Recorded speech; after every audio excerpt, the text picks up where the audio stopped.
અમારી સમ્રાટ સમાચાર ચેનલ સબસ્ક્રાઇબ કરો, લાઇક કરો, કોમેન્ટ કરો અને જોતા રહો પળે પળના દરેક પ્રકારના સમાચારો। ભાવનગર જિલ્લાના તળાજા તાલુકામાં આવેલું પૌરાણિક ત્રિવેણી મહાદેવ મંદિર ભક્તોની આસ્થાનું કેન્દ્ર બન્યું છે। ભાવનગર જિલ્લાના તળાજા તાલુકાના દાતરડ ગામ નજીક આવેલું ત્રિવેણી મહાદેવ મંદિર એક પવિત્ર અને ઐતિહાસિક ધાર્મિક સ્થળ તરીકે ઓળખાય છે। તળાજાથી અંદાજે 15 કિલોમીટર અને ભાવનગરથી લગભગ 50 થી 60 કિલોમીટરના અંતરે આવેલું આ મંદિર વિશાળ શેત્રુંજી નદીના કાંઠે મનમોહક કુદરતી વાતાવરણ વચ્ચે આવેલું છે। લોકવાયકા અનુસાર આ વિસ્તાર પ્રાચીન સમયમાં હિડિંબા વન તરીકે ઓળખાતો હતો।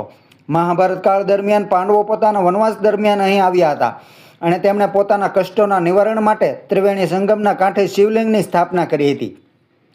ત્યારથી આ સ્થળ ભક્તો માટે વિશેષ આસ્થાનું કેન્દ્ર બન્યું છે। ત્રિવેણી મહાદેવ મંદિરની સૌથી મોટી વિશેષતા એ છે કે અહીં શેત્રુંજી, ઉતાવળી અને દાતરડી નદીઓનો પવિત્ર સંગમ થાય છે। ત્રણ નદીઓના સંગમના કારણે આ સ્થળને ધાર્મિક રીતે અત્યંત પવિત્ર માનવામાં આવે છે અને ત્રિવેણી મહાદેવ મંદિર તરીકે ઓળખાય છે।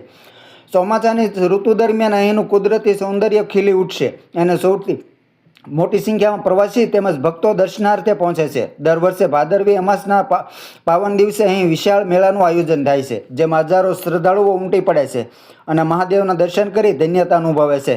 આમ ત્રિવેણી મહાદેવ મંદિર માત્ર એક ધાર્મિક સ્થળ જ નહીં, પરંતુ ઐતિહાસિક, પૌરાણિક અને કુદરતી સૌંદર્યથી સમૃદ્ધ એક અનોખું તીર્થધામ આવેલું છે, જે તળાજા તાલુકાના દેવળિયા દાંતરડથી પણ જઈ શકાય છે અને ત્રિવેણી મહાદેવ મંદિર સુધી સુંદર મજાનો રોડ પણ બનાવવામાં આવેલો છે।